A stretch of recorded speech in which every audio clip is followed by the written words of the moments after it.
1962, Amazing Fantasy XV, aparecia pela primeira vez o Homem-Aranha, com seu uniforme clássico vermelho e azul, as lentes que se tornaram uma assinatura do personagem e até mesmo as asinhas embaixo dos braços estavam presentes. Ao longo de tantas décadas, nas HQs, desenhos, jogos, filmes, você já viu muitas versões de trajes de Homem-Aranha por aí. E imagino que tem as suas favoritas, fora a clássica, né? Nos filmes tem o uniforme da trilogia do Sanheim com as teias em alto relevo e o traje preto. Opa, esse não. Esse aí. Tem o do espetacular Homem-Aranha e os do MCU, mas tem uma versão que talvez você não tenha visto. E é sobre essa curiosa história do uniforme do Homem-Aranha que não foi publicado que vou te falar nesse vídeo. Ah, e esse vídeo não tem vinheta de abertura, então só vou continuar de onde eu parei mesmo. Amazing Adult Fantasy era uma das revistas de mistério e suspense da Marvel, que era uma continuidade do título Amazing Adventures, e que depois se tornaria Amazing Fantasy. Bom, com essas mudanças deu para perceber que não era uma das publicações mais estáveis, e a história dessas publicações não vem tanto ao caso assim, mas é uma parte interessante para chegar ao ponto principal do vídeo, falar do uniforme do Homem-Aranha.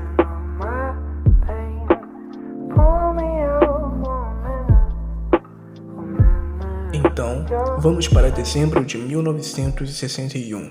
Foi lançada pela Marvel a publicação Amazing Adult Fantasy, que contava com a produção de Steve Ditko e ele, que você já deve ter visto por aí em algumas cenas de filmes, Stan Lee.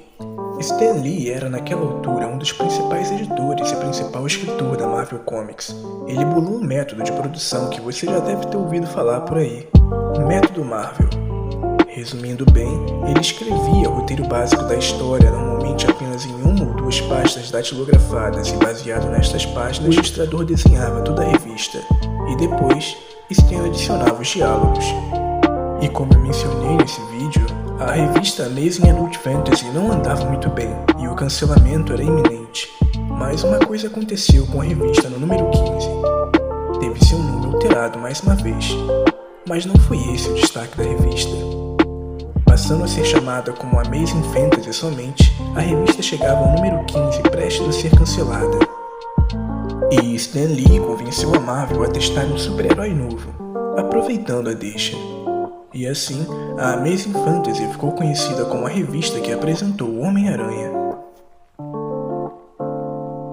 Jack Kirby, um dos principais desenhistas da Marvel, foi acionado para essa produção. Então, chegamos à parte principal do vídeo. E valeu por ter chegado até aqui aguentando a minha narração. Vou nem pedir um like, mas se você chegou até aqui, por que não? Ok, vamos ao que interessa. Segundo Stan Lee, sua ideia era de que o personagem fosse um adolescente comum e não um tradicional super-herói que corriam nas páginas das HQs na época. Entretanto, ao ver as primeiras páginas de Jack Kirby, Stan deparou-se com um estilo muito mais clássico, mais próximo de um Capitão América, por exemplo. E não era bem o que ele esperava. Foi então que entrou em cena Steve Ditko. Steve, que também produziu junto a Stan Doutor Estranho, já fazia parte da produção da revista Amazing Adult Fantasy. Stan pediu a Steve que bolasse o visual do Teioso e assim, o Homem-Aranha surgiu na capa de Amazing Fantasy XV com o seu uniforme clássico, com a máscara cobrindo o rosto e as lentes icônicas. Tá, mas e como foi o visual elaborado por Jack Kirby? Esse é o visual. A máscara não cobria todo o rosto e as lentes também se destacam, mas são bem diferentes. E outro grande destaque é a pistola de teia em vez de lançadores de teia. O visual tem mesmo um estilo diferente, que mais se aproxima de um Capitão América do que do Aranha como conhecemos, com um aspecto mais esguio, ágil e flexível, que foi desenvolvido ao longo das décadas por desenhistas como Todd McFarlane e John Romita Jr. Aliás, aproveito a deixa para convidá-los aos comentários. Citem aí os seus desenhistas favoritos do Homem-Aranha nas HQs. Então, voltando ao visual do Homem-Aranha, essa imagem que vocês viram não é bem um rascunho de Jack Kirby, mas sim uma montagem feita por fãs baseada no rascunho de Jack Kirby. Vejam, essa é uma página com uma arte de Jack Kirby e o personagem é Hank Pym. Sim, o Homem-Formiga, que nessa história aí estava atuando como gigante. O desenho foi usado como base para a montagem que vocês viram do Homem-Aranha ao estilo Jack Kirby. Então surge a questão, e o uniforme do Homem-Aranha feito pelo Jack Kirby? Pois é. Continuamos no próximo episódio. Brincadeira, galera. Sai do vídeo não. Vou continuar falando disso. Chegamos à parte do Silver Spider. Como assim Silver Spider? Eu te conto. Silver Spider foi um super-herói elaborado por Joe Simon e Jack Kirby nos anos 50 e fora rejeitado pela editora Harvey Comics. Na época, o conceito de super-heróis estava em baixa. A ideia, alguns anos depois, acabou sendo reciclada para a editora Art Comics como The Fly, no Brasil, Mosca Humana. Silver Spider foi eventualmente chamado de Spider-Man sem o hífen como o Spider-Man da Marvel, e tinha poderes de aranha. E só pra lembrar, Joe Simon e Jack Kirby elaboraram juntos o Capitão América. Algumas artes e roteiros chegaram a ser feitos, mas o projeto Silver Spider não decolou. E por que foi mencionado no vídeo? Porque é mais uma parte interessante dessa história quando é falado do envolvimento de Jack Kirby no processo criativo do Homem-Aranha. E pelo visto, Joe Simon faz uma pontinha aí. O historiador de quadrinhos Greg Triggerson, no seu artigo The Birth of Spider-Man, O Nascimento do Homem-Aranha, aponta que existem evidências concretas de uma história de 5 páginas que apresenta personagens como Tio Ben, Tia May e Peter em casa. E Jack Kirby também já falou algumas vezes sobre ter envolvimento na criação do Homem-Aranha, como em uma entrevista para Gary Groove, editor do The Comics Journal e cofundador da Fantagraphics. Eu criei o Homem-Aranha, nós decidimos entregá-lo para Ditko. Eu desenhei a primeira capa do Homem-Aranha, eu criei o personagem, eu criei o uniforme. Gostaram dessa dublagem clássica de programas de vendas de utensílios na televisão? É o que tem pra hoje. E também em entrevista para The Spirit, revista de Will Eisner, Kirby falou sobre uma ideia já prévia para o Homem-Aranha.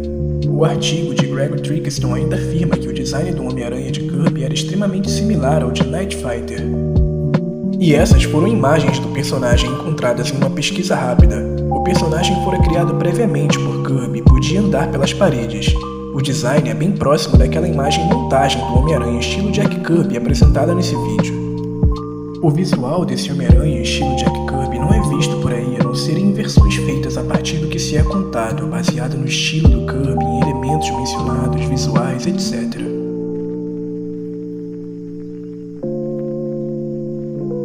Bom, dando andamento a esse vídeo, o resumo que é comumente contado é que o visual apresentado por Jack Kirby para o Cabeça de Teia não combinou com o que Stan Lee esperava.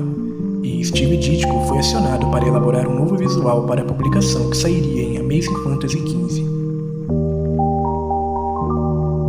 Steve até chega a mencionar em uma entrevista sobre o envolvimento de Jack Kirby e fala sobre umas páginas não terminadas e parece que no geral não batiam com a ideia elaborada por ele e Stan para o personagem.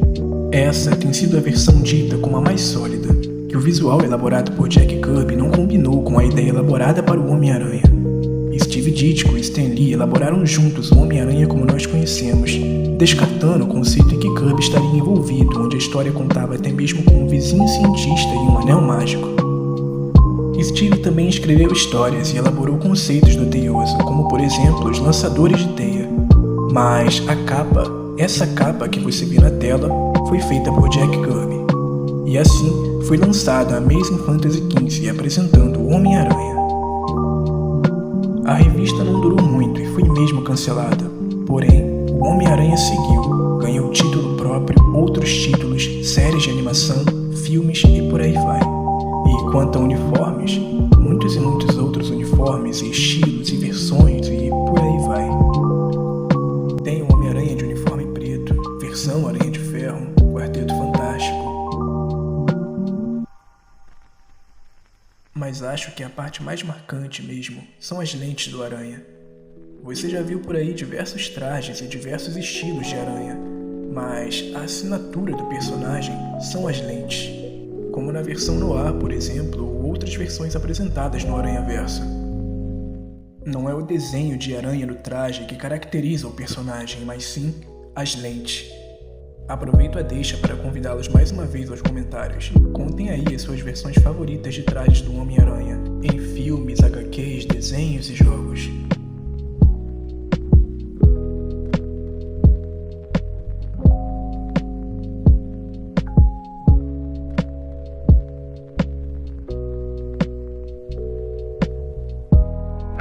Oi. E aí? Você ainda tá por aqui? Chegou até essa parte? Eu não tô muito ligado nesse lance de como encerrar vídeos. Tem o lance de falar do like, né? Não, eu não vou te pedir like antes de ir, mas se você chegou até aqui, por que não? Esse canal tá começando agora, então, sei lá, que tal fazer a incrível façanha de se tornar um dos primeiros inscritos? Não que isso seja grande coisa, mas... Tá, ok. Acho que agora é o encerramento do vídeo. Então em 3, 2,